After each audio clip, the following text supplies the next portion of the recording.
I'm Kelly Hazelgrave. I'm the lead singer of Hobson. I'm Chris Ferguson. I play acoustic guitar in Hobson. How did the band start? Because I've seen online that you've been around for about 9 years. Yep, 9 or 10 years, I'd say. Would you, Chris? Something like that. Yeah, in various forms. I think Hobson itself has been around 9 or 10 years. Yeah, but myself and Chris, we've been in and out of bands. I think from the age of around 14. Would you say so? Am I correct 14. on that? Year 9 music, music GCSE. Wow, that's a long time then. Yeah. So you've been in lots of other bands.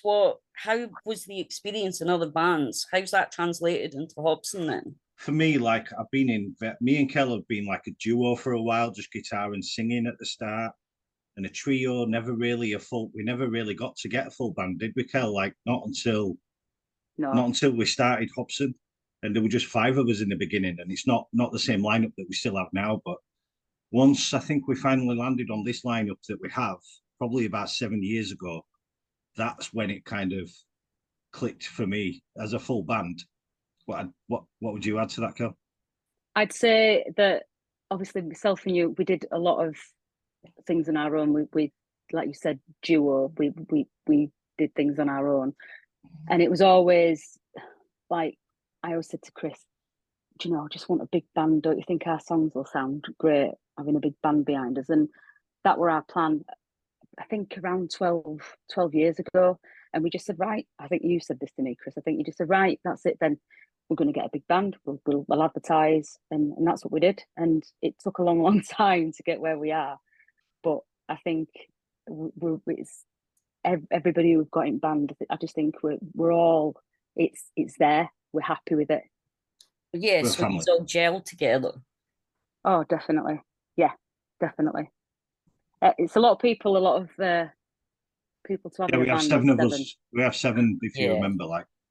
But a brass section, which is always good. Oh, you can't beat a trumpet and a sax. No. So we didn't need one, but we were like, right. Oh, Chris said, right. I know this saxophone player. Right, we'll get him in. And I think Leigh's been with us around about similar time as he, Chris, about 7 or 8 years. Yeah, it certainly works. Oh, it does. It just makes it more full, I think, rich sounding. And then Zena coming in with the trumpet. It just works. The harmonies that they give are just fantastic. It helps having a lead guitarist like Adam as well, who isn't too pushy. He works well in between the spaces and has his own leads and stuff as well. But we've had lead guitarists in the past who, as you'd expect, are quite like, my guitar should be loud and you should be listening to what I'm doing, sort of thing. Yeah, he's very reserved, isn't he, Adam? Very reserved. He listens for everything, and he'll listen to the song and think, right, I'll go away and I'll think about what needs filling in there, and he'll come back with something brilliant. That sounds fantastic. So the album is out on the 17th of September. Right. I do hear that it's taken a while to come around, though. Yep. just a little while. Probably like 30 years in the making for me and Kelly, but yeah, from actually going into the studio and starting, we had a good start, didn't we, Kel? We got quite a lot done, and then COVID hit, and it would just stopped. Everything stopped for 2 years, pretty much. Yeah. I think we started recording about 4 years ago, didn't we? I think something like that. It stopped. We got kind of half. I know that I sang half the album, and we still needed a lot of work doing on it, and we just got cracking with it after COVID and nailed it down. We said, right, this needs to go out. People have been waiting for it for a long time. We've been promising it for ages now, so it needs. It's one of the reasons why it's only 8 tracks. I mean, we would have recorded a couple more, but we were like at the end of a 5-year journey where we got to like, we need to get this out. I look forward to hearing it. It's called Falling As We Fly. So was there a story about the background of the name, or was it just something that came to you? We were just kind of troubleshooting, just trying to pluck things. What should we call the album? Myself and Chris were throwing some ideas around, and we had about 3 ideas, didn't we? And "Falling As We Fly" is actually a lyric from one of the songs, "1,000 Stories." Yeah, the song called "1,000 Stories." We were toying with a few of the lyrics from that. I think, like, "Slowly Losing Time" was another idea. That was right, yeah. But yeah, once I think you suggested Falling As We Fly, Kel, as soon as you said it, I was like, yep. And I knew exactly what the artwork needed to look like and everything.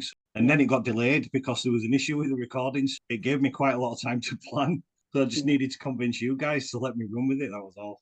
That's great. It's a long time coming, but I'm sure it's worth it. We look forward to rehearsing. We spend time with each other. We all get on, and we're dead proud of it. You know, like Chris just said, we're passionate about it. You know, we all are really passionate, and we're dead proud. We can't wait for it to be out, people to be able to listen to it. Oh, I can't wait. How does it go with gigging then? We've got a festival coming up just at the start of September.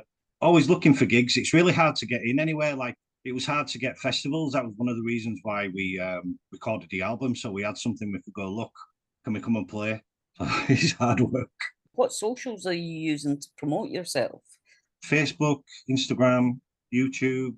Been played on BBC Introducing. And I think we've been waiting for this album to come out so we can guide people to a platform of, you know, well, that's where our album is. There, you can listen to it there. You know, and then see what people think. So it's driven us to, I guess, it's driven us to build a website and work on our brand and other things like that. So once the album's out, what's like the scope then? Is that when you're going to concentrate on trying to do more gigs and trying to get your name out a bit more? I think so. If we, you know, people will hear us more, I think.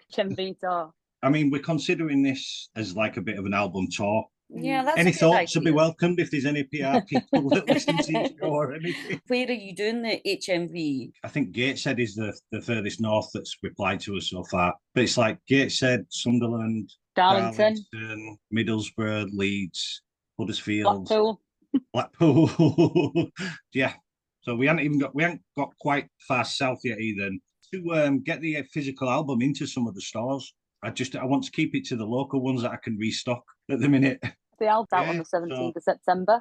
Yeah, so that's going out on all the streaming channels. We're going to have physical copies of the album. It's got some really nice artwork and the lyric book and stuff like that. We're going to be selling that at the gig and hopefully on our website once it's released. And yeah, we're hoping to get out there gigging and hopefully people will come and see us if they like our stuff. Well, thank you very much. Really enjoyed it. I appreciate it. Thank you.